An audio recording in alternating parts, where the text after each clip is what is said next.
listening to Food Rebels, and I'm your host, AJ Sharp.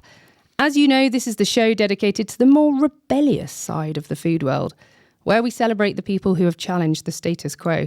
And have we got a food rebel for you today? You know me, I'm the show host, AJ Sharp, taste expert, food writer, great taste judge, business owner. But first, I want to introduce you to Dhruv Baker, who is a food rebel in his own right. Dhruv is the founder of award-winning company Tempus Foods, charcuterie, amazing award-winning charcuterie, and the winner of MasterChef 2010. Hi, Dhruv. So great to have you here. Hey, AJ. Good morning. Lovely to be here. So great. Can you tell us a little bit about your food story? Yeah, I mean, I think professionally my food life was turned upside down in 2010 post MasterChef. But before that, there had always been a connection to food. I was always, people use the word obsessed, but I was. It was something that I found fascinating. I was curious. I think anyone who genuinely loves food is curious by nature. And I just wanted to know more about how food became what it ended up as opposed to ingredients. And the older I got, the more and more it felt like a pipe dream. It wasn't, in inverted commas, a real job, perceived as a real job. After university, it was expected that it was banking or finance or, something that I desperately didn't want to do.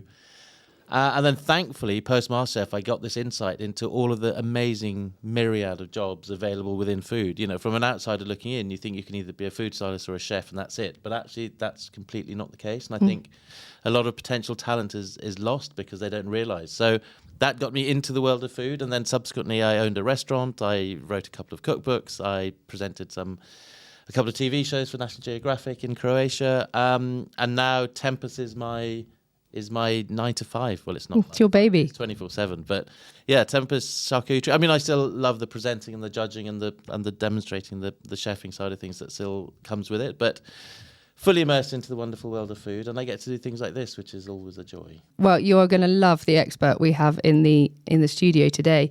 This week we have Craig Sams joining us. Now, Craig is an organic pioneer. He founded Whole Earth Foods, Green and Blacks. He has had an enormous effect on the UK food industry, and we're going to find a little bit more about this today. Welcome, Craig. So great to have you. Good morning. Hello. Nice to be here. So, where should we start with your story? Because there's so many different elements to it. How about Kabul in Afghanistan? In Afghanistan, okay. Just because when I was at university, I took a year off and just to travel. And in the travels, I got quite unwell with dysentery and then hepatitis, which came on from the dysentery. And that was in Iran, where I learned that the cure for dysentery was unleavened whole wheat flatbread and unsweetened tea. But as I traveled on into Pakistan and India, they didn't have unleavened whole wheat flatbread. And the symptoms recurred, and by the time I got to Delhi, I actually had hepatitis. I carried on traveling, and from Peshawar in Pakistan, I took a bus to Kabul, and there they had the same kind of unleavened flatbread as in Iran, and the dysentery was cured, and the hepatitis wasn't so bad. I carried on and ended up back at university in September, met some friends who were into the macrobiotic diet. I adopted the diet, and all the symptoms of the fatigue and liver pain and the yellow eyeballs and that sort of thing disappeared, and I became a convert to the macrobiotic diet basically for life, and have followed it ever since. In February of the following year, I visited the Paradox restaurant in New York, and I had one of those moments where I said, this is what I want to do. Came back to London, where my mother lived, and started propagating the idea of macrobiotics. There was a club that had opened that was called the UFO Club. It was where the Pink Floyd got their start and bands like the Soft Machine, and where the kind of emerging, I hesitate to use the word hippie, but it's the word that describes it, scene was emerging. And so I supplied the food. And so people would go down, listen to the Pink Floyd, and then go and get something to eat and be confronted with brown rice rissoles and falafel and stuff that they never really seen before. And I had a couple of friends then who would work with me telling people why sugar was bad for you and brown rice was good for you, and generally just doing a little bit of messaging. By February of 66, I had opened a small restaurant in Notting Hill, and that really took off. And later that year, my brother joined me in the business. I'd found much larger premises for a bigger restaurant, and that was known as Seed Restaurant. It was in sort of between Paddington and Bayswater in London, and it became very trendy. You know, John Lennon and Yoko and Terence Stamp and people like that were regulars at the restaurant. And we did a full range of macrobiotic food, and we had an urn of green tea that you could help yourself to as much as you liked. People started saying, look, I don't want to have to come here every time I want to eat brown rice. Can I buy some from you? So we started packing the foods and selling it to people who came to the restaurant. And then as my brother Gregory got a shop together in All Saints Road in Notting Hill. And it was the first, well, it was called Ceres Grain Shop. And for a while, the health food trade used the term grain shop to describe the other shops that were opening up like it, that really focused on, you could go in and buy brown rice, millet, buckwheat, seaweed, miso, all these foods that nobody had ever seen before. And we started wholesaling to other shops that were opening up like that. And then health food shops wanted to get on board. And so they would buy our pre-packed brown rice and other grains and Japanese foods, because macrobiotics had a strong, the book about macrobiotics was called Zen Macrobiotics, and that was the idea. So we started, and we also sold patchouli, because the same people who ate brown rice and kombu seaweed and miso also tended to prefer patchouli as a fragrance. We had the shop on Portobello Road. We called the wholesaling company Harmony Foods, and that was our brand. We opened a bakery next door to our shop in Portobello Road that was the first bakery to do sourdough bread. My brother would buy wheat from farmers who were members of the Soil Association. There wasn't any certification in those days, but you assumed that they were organic. He would mill it on a stone mill that we had in our warehouse, and then the flour would come to the bakery, and we'd bake organic whole wheat, sourdough, and rye and other breads. We did use white flour, but only for the crosses on the hot cross buns. But otherwise, we were 100% whole grain. Fantastic. That carried on, and then more people jumped into the business. Stuff like brown rice and beans were a commodity. We'd created the first sugar-free jams, which were sweetened with apple juice, approved by the British Diabetic Association. Our peanut butter was really going well, but the other products were, anybody ultimately could put brown rice in a bag or beans or whatever. My brother created something called the veggie burger. Nobody had ever used the word before, so... What kind of year was that then? That was in 81. 81, okay. And we trademarked the name because it hadn't been... you can't trademark something unless it's an original word. Right. And so we launched the veggie burger, but we were struggling financially. We were a little bit too big for our boots. So my brother took the veggie burger out of the company and ran with that and was very successful with it. I licensed all of the brown rice and beans, what were the Harmony brand products, to another company and concentrated on peanut butter and jam, and took that through the 80s. Peanut butter was very successful. We launched the first organic peanut butter, and it was in Tesco and doing really well. I was looking for another source of organic peanuts because we were struggling with the one we had. Found some farmers in Africa, in Togo, who were producing organic peanuts. They weren't good enough for our peanut butter, but they also had cocoa beans.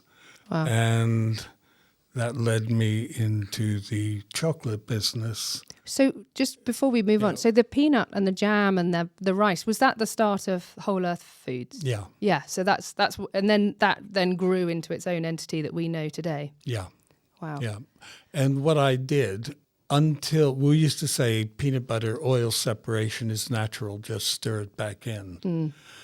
The alternative was to use hydrogenated fat, which, Palm oil or something. well, hydrogenated fat gives you heart disease. Palm oil doesn't. And in those days, palm oil was not the sort of vilified ingredient it is now. In fact, most of the palm oil that comes into Europe gets burned. It's biodiesel. Yeah, which is, I think, just revolting that you take food, you deforest Indonesia, take food, and then mix it with diesel because it's renewable and, somehow that's virtuous. But Oh, wow. EU regulations subsidize that sort of thing. And, we burn rapeseed oil here in England. You see fields of wheat and barley. They get turned into ethanol and mixed with petrol, but I don't know if you want me to complain about that, but I just think, a child dies every 7 minutes of hunger, an adult dies every 5 minutes of hunger somewhere in the world, and we're burning food. Burning food, it's insane. It's old. It's just the way we subsidize agriculture that needs changing. But I used palm oil, that's why I'm defending it, to stabilize the peanut butter. And that meant you didn't have oil separation, and then Whole Earth Foods went on to be the number one peanut butter. Fantastic. The chocolate,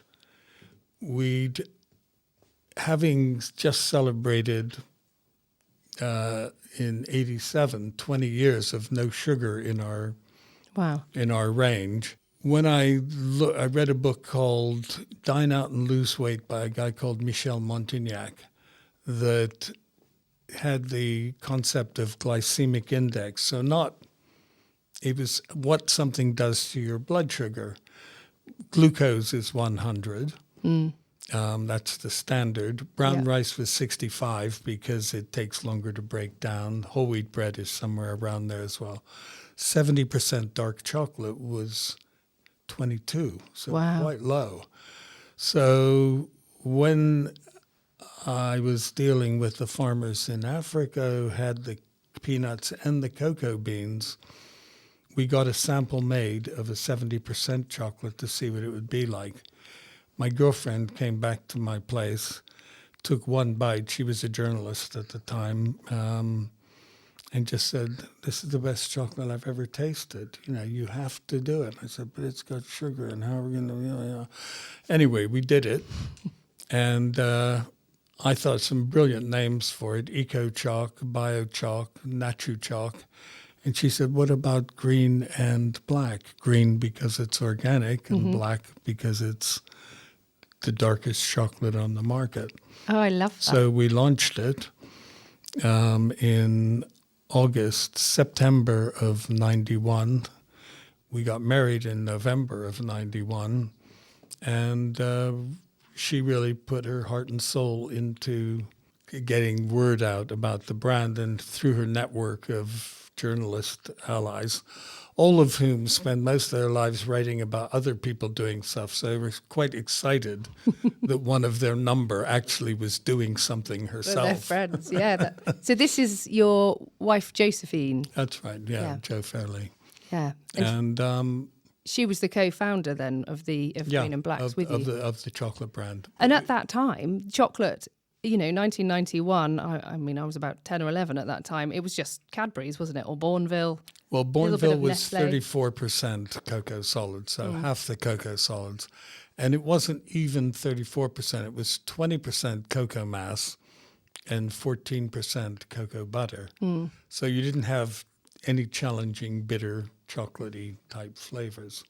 We did send a sample to one supermarket chain, who I won't name, who sent it back unopened with a bar of cooking chocolate, which was 49%. Basically, the message was, don't be silly, boys. We've already got cooking chocolate. Yeah, vibes. we've got cooking chocolate, and people won't eat this kind They of just thought stuff. there wasn't a market at all They didn't for think there would really be. dark chocolate. Yeah, but they were wrong, and they realized they were wrong, and stocked it. It's just almost unfathomable, isn't it, to think that there was a time where it wasn't part of the mainstream kind of culinary landscape. We grew up with green and blacks, and to think of a time when somebody wouldn't recognise for what it is now, and I think that's the beauty about when people kind of really disrupt any given space. It's they do something which everyone goes, oh, that'll never work. And the amount of times, and it takes that sort of pioneering mindset to stick with it, and to despite everyone saying this is a terrible idea, it's never going to work, but to go with it. I think, thank goodness people have done that. But can you imagine a world now where our dark chocolate was what it was then? If that was our option, I think it's a pretty bleak landscape we've just thought about. Yeah, no, and a lot of people have piled in. And once you get to that level of intensity, then the origin of the cocoa beans starts to come through, and how you process them, how you roast them and that sort of thing, and how well they're fermented on the farm. And that's complicated because you're dependent on lots of small farmers in remote locations. So you have to invest a lot in training them to make sure that the fermentation is perfect, because that's where a cocoa bean is transformed into what makes good chocolate. If you don't ferment your cocoa beans, as some American companies still don't do, you struggle with the flavor notes that you want to get in a good chocolate.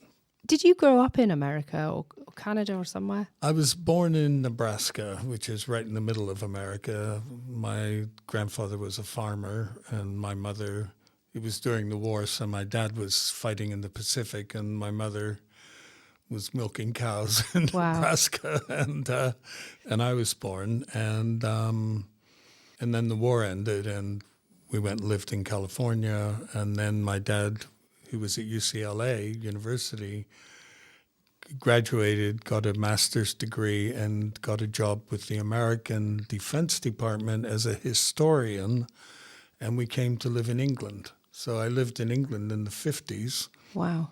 That must have been quite a change from Nebraska. And California. Well, and California. LA had smog. Yeah. London had fog. Yeah.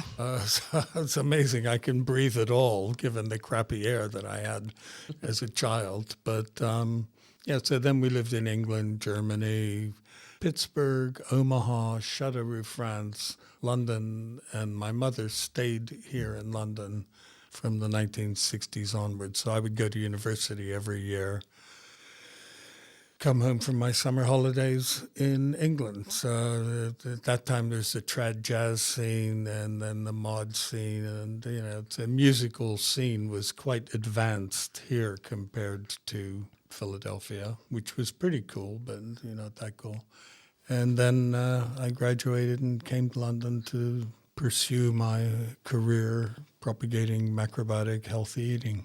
I mean, with hindsight, it all makes perfect sense. One step led to the other. There does seem to be this linear trajectory. But at the time, at times, did it all feel kind of disjointed and a bit kind of haphazard is the wrong word, but, if you attribute a formula to it now, it makes sense. But at the time, were you kind of thinking, we're onto something here, but is there a plan, or was there a plan, or was it stuff that sort of happened organically?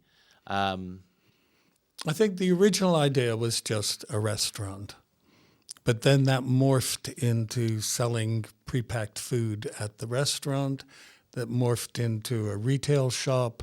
Other retail shops like it meant that, they came to us and said, where can we get brown rice? Where can we get miso? Where can we get kombu seaweed? And so we started wholesaling to them. Our mother, Margaret, played a significant role in that.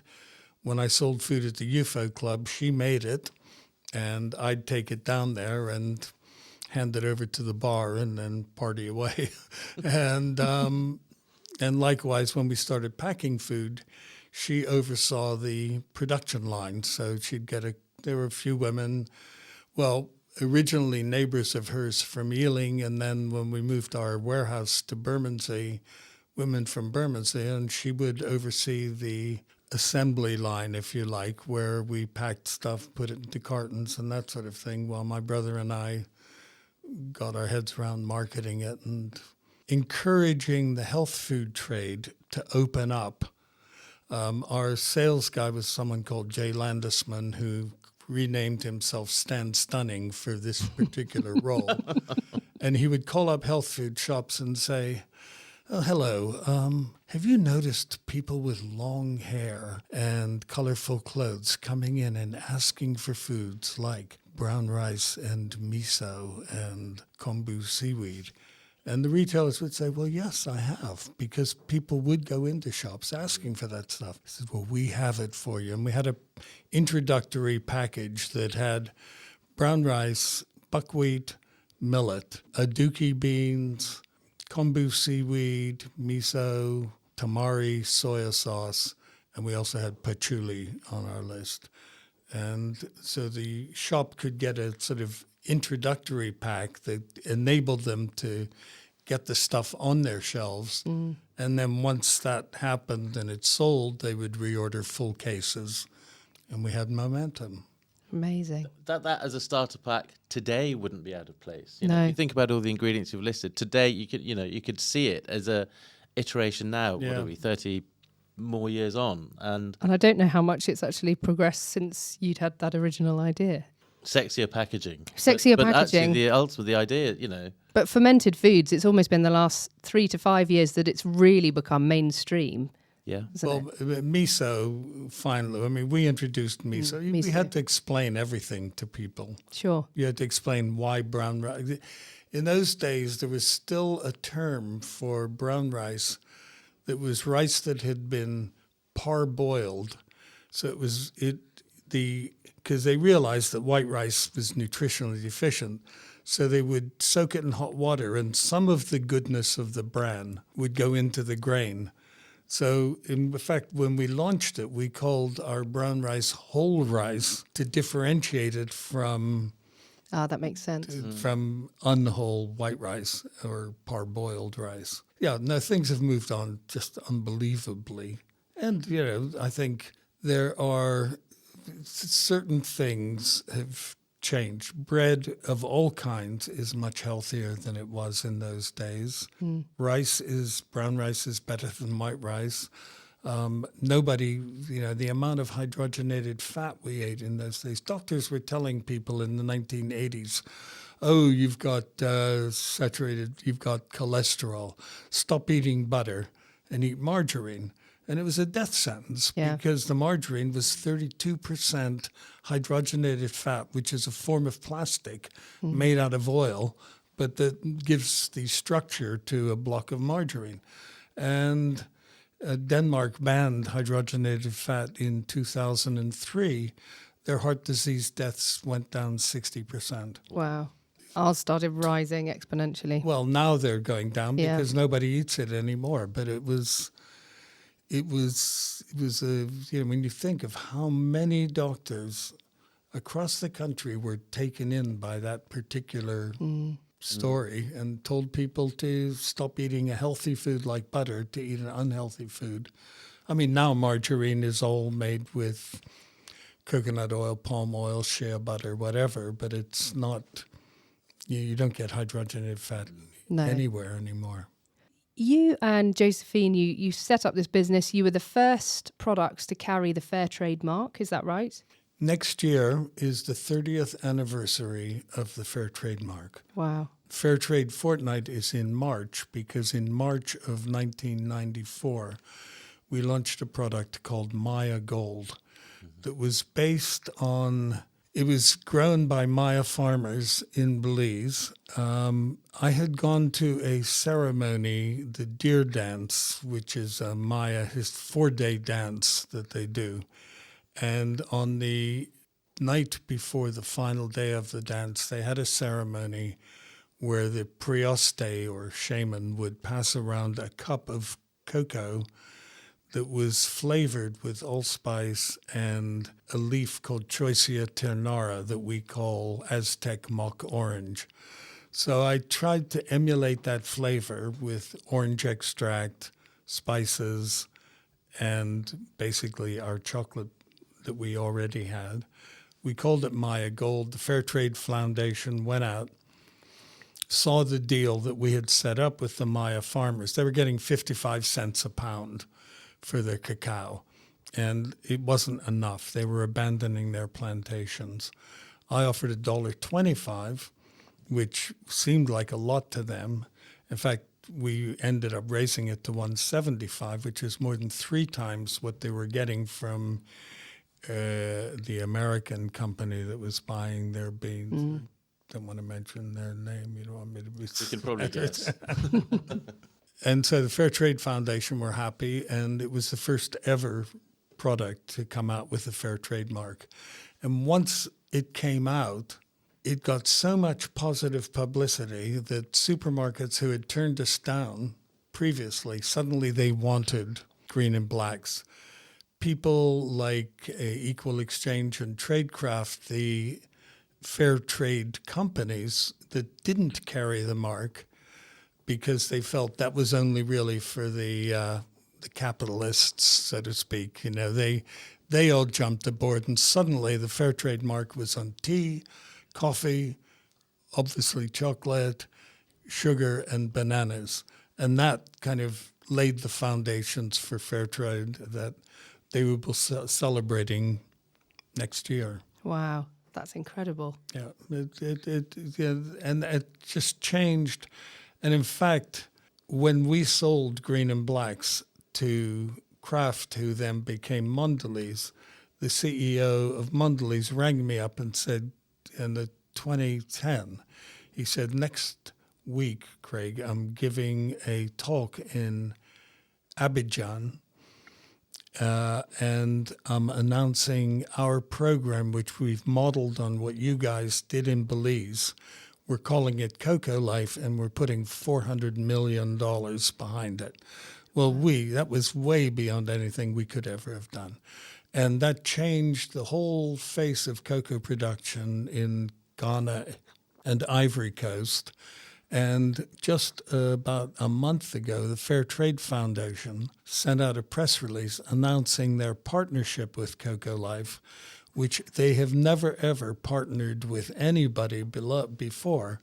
But they felt that Cocoa Life was so completely in tune and harmonious with fair trade that they wanted to work with Cocoa Life on moving things forward. So I personally take much satisfaction from the way that the fair trade mark has just moved to such a strong position. I mean, that's such an inspiring story, isn't it? And I mean, legacy is a very big word, but that's definitely the word I'd attribute in this case. And I think I've got to put my hands up and say I feel like a terrible guest presenter because I've just not said a word because I'm just sitting here listening. I know, every one of same. Craig's words because it's fascinating. You know, each of the brands or the products we've looked at, each one has had a profound and monumental effect, a material effect in its own space. And I think to have done it once, people kind of would be pretty proud of it. But to have done it over and over again, I think Craig shows something that I find incredibly compelling from as a producer, but also as a consumer, to realise that there are products out there which genuinely do set about doing good, as opposed to the greenwash that we've sort of seen so many times. I think from all sides of it, it's just an incredible story, and certainly one that I find really inspiring. It's ahead of its time, isn't it? That's that.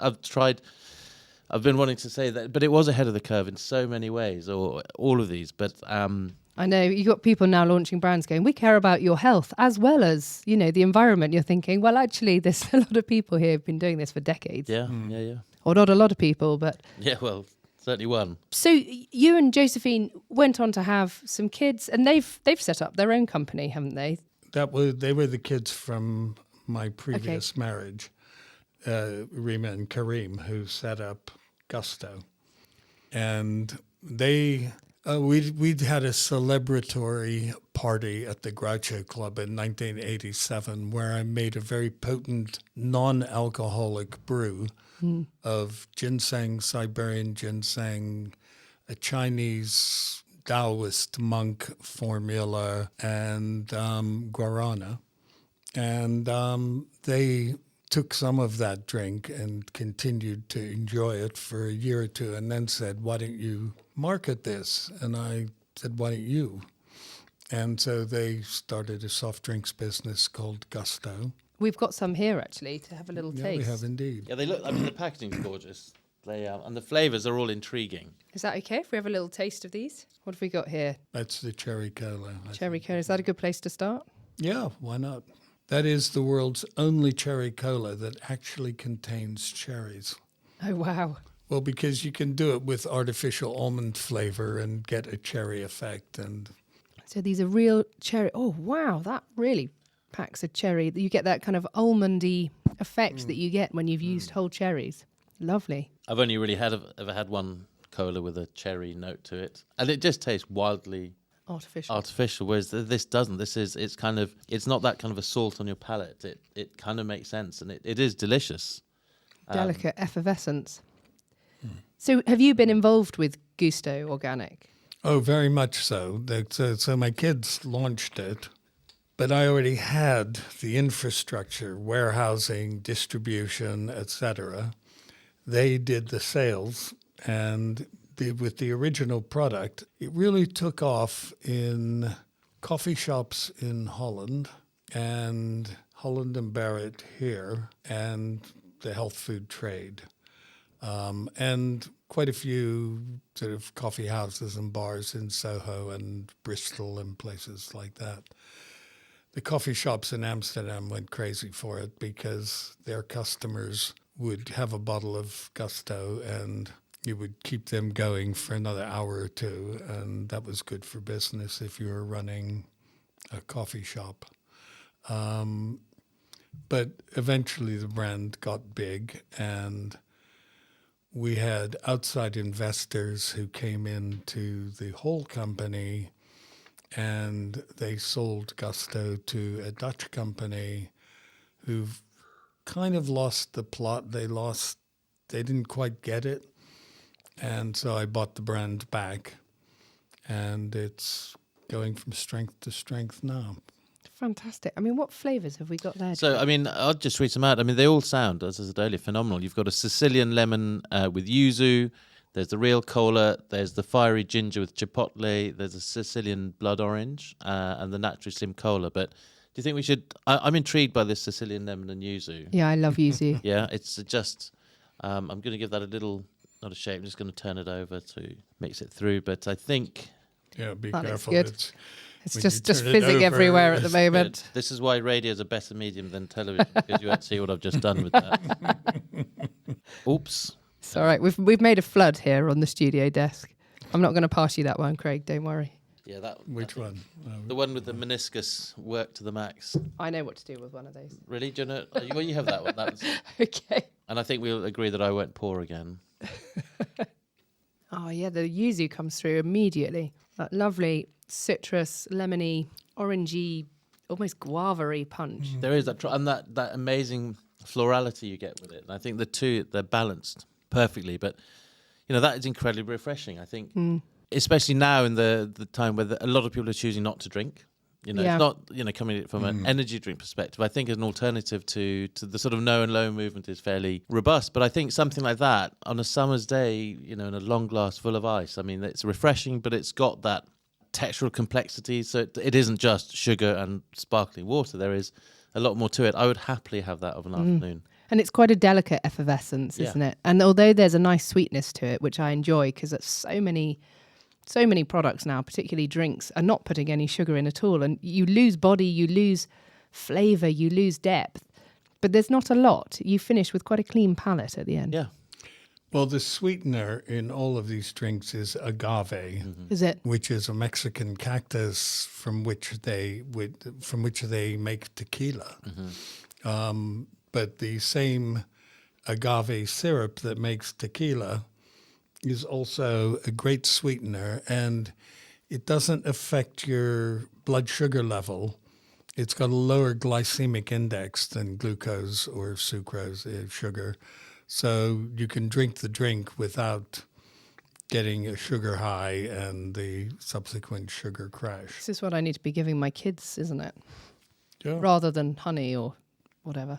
Well, honey is still basically, in terms of glycemic index, the measure of how something affects your blood sugar. Honey's pretty much up there with sugar. And, Is it? Yeah. Now, some buckwheat honey isn't, acacia honey isn't, but most honeys are. Just amazing. I feel like I can listen to you all day. Yeah, I'm slightly kind of now just trying to process everything, because just understanding or listening to the various strands. But I think there's a kind of real serial kind of, not CEREAL. Yeah. But yeah, any of the products has kind of gone on to do what looks like genuinely disruptive things in the individuals, but not for the sake of doing. What I like is that the starting point seems to have been the same, which is in order to do something good for what you're putting into your body, and it's like everything sort of followed from that. It doesn't feel like a manufactured or created narrative. It is one that is 100% makes perfect sense, and I think as a consumer, you kind of realise that there are better alternatives with no compromise on flavour. But I think from a business point of view, I really notice, we have all these awesome kind of food rebels coming in here to the studio.